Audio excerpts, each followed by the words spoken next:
Jack left me a comment with many questions, and so I'm going to focus on these ones specifically. Let me get it right.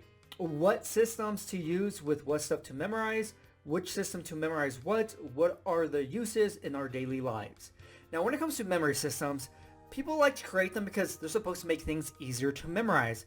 Well, you shouldn't make a memory system for every single thing because some things are kind of impossible, but also some might just take a long time and just kind of waste of time because you might only use that one system specifically for that type of information, and that's it. And you never have to use that system again. So all that work was a waste.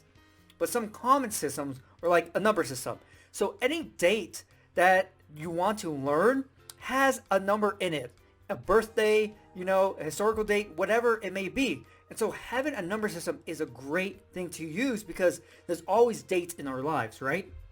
But also for names. Now, I don't personally use a name system because I think it's better to kind of practice changing names into images than having a set amount of names, common names, and then creating images beforehand. Because what are common, what language, or what region of the world are the names coming from? And so all these things, play a factor. And so if we just go through, I believe all these are American names for the most part. And so for me, not too difficult. For someone else, it might be difficult because the names might be spelled differently. And so that's the problem with making a name system, is because you have all these different random things that could pop up. But you can still use a name system for some common names in your home country, which would be better to have a name system because these are common names where I live. So you can have a memory system for names. You can have a memory system for Morse code. And so I would take the time to make some sort of system in order to memorize Morse code because it would make the whole process a little bit easier. And this is one of the situations where that code for the memory system I use for Morse code is specifically probably only for Morse code. So beyond that, that system has no value. So this is where I'm talking about, okay, yes, the system can help you, but you're not going to be able to use it anywhere else. Unless you're doing something really great with Morse code, making a system, from scratch and trying to figure out what's going to be the best system might not be the best use of your time. And so that's where you kind of have to make the judgment. Here, we have the periodic table of elements. I don't know how many times I've referenced this, a lot, but it's like the greatest thing ever to reference because it's so dynamic. Here, you have so many systems coming into one, right? You have your number system for the atomic mass right there, right? 1.008. You can have an alphabet system to memorize all these different symbols, right? The element symbols.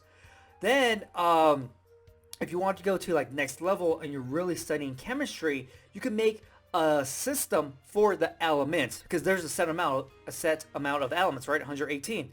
And so that's another thing that should let you know, hey, make a memory system that there is a set amount of information. So all the different compounds in the world, H2O, water, is made from hydrogen and oxygen, right?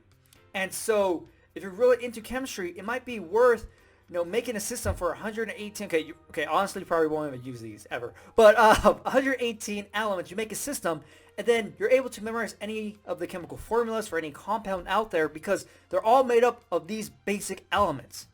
And so this is the power of having systems. This is where you could start using systems. You just have to be aware of the information and start looking for little things that are going to hint you to, hey, this would be a good time to make a memory system because if I have this system, it would make it so much easier. If I had to memorize a whole bunch of chemical formulas, I was in chemistry, I would take the time to make a system out of all the elements because it's going to make everything further along the way so much easier, right? So that's the thing that you have to start figuring out. Okay, if I make a system right now, is it going to make a lot of things easier further out, or just this moment right now is going to be easy, but I'm going to have to put all that time in to make the system? Because for this to get it down, essentially you're making an image for either the symbol or the word. It depends on what you know, or you have to learn both of them, And so you kind of have to figure that out before you start moving forward. For me, I would just probably go with the symbol and kind of just cram it and repeat it over and over again, really train it to get it down. Because hopefully the association would be there between the symbol and the element itself.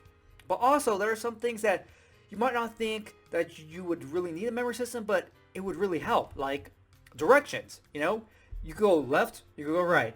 but you can also have these other different phrases, I guess you could say, when given directions. And so it'd be useful to take the time and make images for these couple of symbols or directions, because it will save you time in the long run when you do have to memorize directions for whatever reason. You don't have your phone, you have a piece of paper, someone just telling you, you're like, oh yeah, you have to take it right here, take it right there. Maybe you're trying to see something, you ask someone, hey, what can I see around here? And so it's great to have this because it's not that much work to create it. And really, if you make your images for these directions, you probably won't have to drill them over and over and over again. One time is probably good enough because it'll be so obvious, hopefully, between your image and what direction they represent. And so these are all things you can make memory systems for and have memory systems for. But you really do need to pay attention to, is it going to be worth your time? Like this one, yeah, you can make a system be easier, but if you never use Morse code, you just want to see if you can memorize it, good for you. But if you're never going to use Morse code, that system has no value outside of it. It might help you create new systems, but in terms of using the Morse code system somewhere else, probably not. But yeah, this was a great video idea. Thank you, Jack.